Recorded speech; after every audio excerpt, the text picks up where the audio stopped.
Brain wash, हिजाब, धर्म परिवर्तन, मिशन और आतंक, ये सभी सिरे हैं उस कहानी के जो आजकल सबसे ज्यादा चर्चा में है और इसकी मंजिल हद से ज्यादा खौफनाक है क्योंकि वो दुनिया की सबसे खुखार आतंकी संगठन ISIS तक ले जाती है। इस कहानी का नाम है द केरल स्टोरी। ये फिल्म सिनेमाघरों में रिलीज हो चुकी है और पूरे देश में हर किसी की जुबान पर बैठी हुई है। अब तक जिसने भी ये फिल्म देखी उसके जहन में चंद सवाल जरूर उठे। क्या केरल में वाकई हिंदू और ईसाई लड़कियों महिलाओं को चारा बनाया गया? क्या 32,000 हिंदू और ईसाई लड़कियों को ISIS में भर्ती करने की बात हकीकत है? क्या अल्लाह का नाम लेकर हकीकत में लोगों को डराया गया? क्या वाकई लव जिहाद के बहाने मासूम लड़कियों को बेरहम कातिल बनने के लिए मजबूर किया गया? क्या सच्ची है द केरल स्टोरी की कहानी? अगर आपके मन में भी ऐसे ही सवाल हैं तो ये रिपोर्ट खास आपके लिए तैयार की गई है। नमस्कार, आप देख रहे हैं देवभूमि इनसाइडर में हूं आपके साथ शुभांगी भट्ट। देखिए, द केरल स्टोरी फिल्म 5 मई को रिलीज हुई। महज 4 दिन में ये फिल्म करीब 43 करोड़ रुपए कमा चुकी है। फिल्म की टैगलाइन न जमी मिली न फलक मिला सोचने पर मजबूर कर देती है कि क्या इस कदर वहशियानापन इस जमी पर हो चुका है या हो रहा है। आइए आपको आंकड़ों में रूबरू कराते हैं। देखिए, रिलीज होने के बाद से द केरल स्टोरी की चर्चा हर तरफ है। कोई इसे द कश्मीर फाइल्स की तरह हकीकत बयां करती एक और फिल्म बता रहा है तो कुछ इसे विवादित करार दे रहे हैं।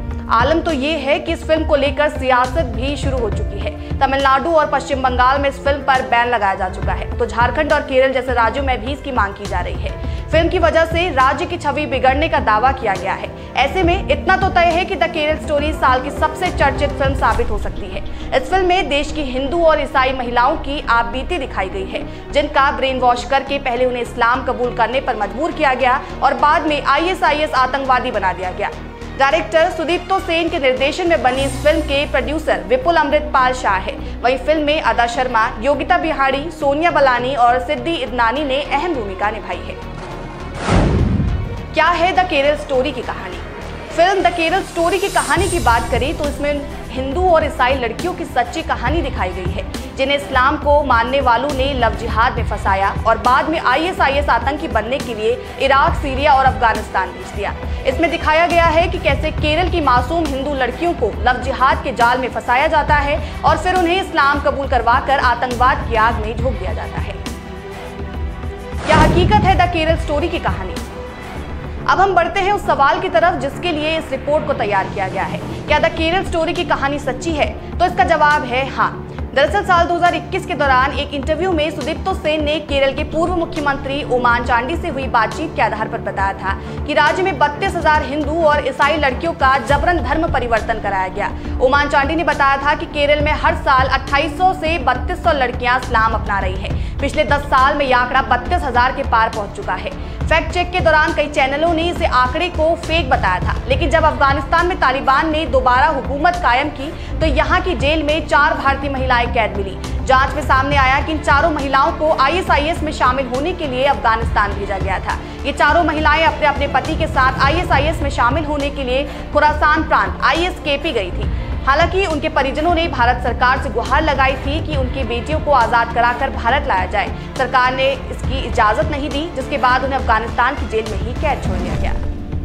बता दें कि द केरल स्टोरी में शालिनी उन्नीकृष्णन का किरदार निमिषा उर्फ फातिमा ईसा पर आधारित है। वो केरल की उन 4 महिलाओं में से एक हैं जो 2016 और 18 के बीच अफगानिस्तान के खुरासान प्रांत में अपने शौहर के साथ आतंकवादी संगठन ISIS में शामिल होने के लिए गई थी। निमिषा उर्फ फातिमा के साथ अफगानिस्तान गई अन्य 3 महिलाओं की पहचान सोनिया सेबेस्टियन उर्फ आयशा, रफीला मैरिन जैकब उर्फ मैरियन के रूप में हुई थी। इन्हें ISIS की दुल्हन के रूप में भी जाना जाता है। फातिमा का शौहर इस्लामिक स्टेट IS का आतंकी था। वो एक हमले में मारा गया था जिसके बाद से फातिमा अफगानिस्तान की जेल में बंद है। बताया जाता है कि धर्मांतरण का शिकार हिंदू लड़की निमिषा संपत डॉक्टर बनना चाहती थी। इसके लिए उसके परिवार वालों ने लाखों खर्चा किया। उसका एडमिशन एक अच्छे मेडिकल कॉलेज में कराया था, लेकिन उन्हें कहाँ पता था कि उनकी बेटी लव जिहाद का शिकार बन जाएगी और ISIS के लिए काम करने लगेगी। बता दें कि केरल में निमिषा संपत को उसी के कॉलेज में MBBS कर रहे सज्जाद नाम के एक शख्स ने अपने प्रेम जाल में फंसाया था। निमिषा की मां बिंदु संपत ने इस बारे में बात करते हुए बताया था कि मेरी बेटी को बहकाया गया, उस पर दबाव डाला गया। ये सब उसी सज्जाद सलीम ने किया। वो भी उसी कॉलेज से MBBS कर रहा था। सज्जाद अपनी अम्मी और पूरे परिवार के साथ 2012 से मेरी बेटी से मिल रहा था। उसकी अम्मी ने कहा था कि अगर तुम इस्लाम कबूल कर लो तो मैं तुम्हारे परिवार से बात करूंगी और अपने बेटे से निकाह करवा दूंगी। निमिषा से गलती ये हुई थी कि उसने इस बारे में अपने परिवार वालों को कुछ भी नहीं बताया। निकाह के बाद सज्जाद ने निमिषा का धर्म परिवर्तन करवाया और उसे फातिमा ईसा का नाम दे दिया।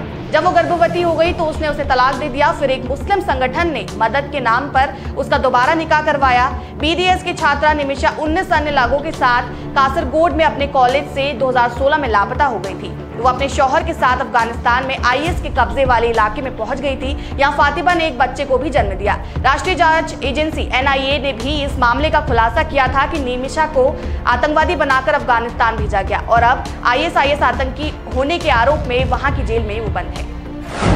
फिल्म के डायलॉग पर भी हुए हैं विवाद। द केरल स्टोरी फिल्म के टॉपिक के साथ साथ डायलॉग्स भी विवादों के दायरे में है। दरअसल फिल्म में कई ऐसे डायलॉग्स मौजूद हैं जिन पर आपत्ति जताई जा रही है। इनमें लड़कियों को अपने करीब लाने, उनके खानदान से अलग करने, जिस्मानी रिश्ते बनाने और प्रेग्नेंट करने तक का जिक्र है। ये सभी काम IS के मिशन के लिए करने के निर्देश दिए जाते हैं। अब तक की रिपोर्ट से ये बात तो तय है कि ये फिल्म हकीकत के आसपास बनाई जरूर गई है, लेकिन इसे लेकर हो रहे विरोध से इतना तो तय है कि द केरल स्टोरी की आगे की राह इतनी आसान भी नहीं है।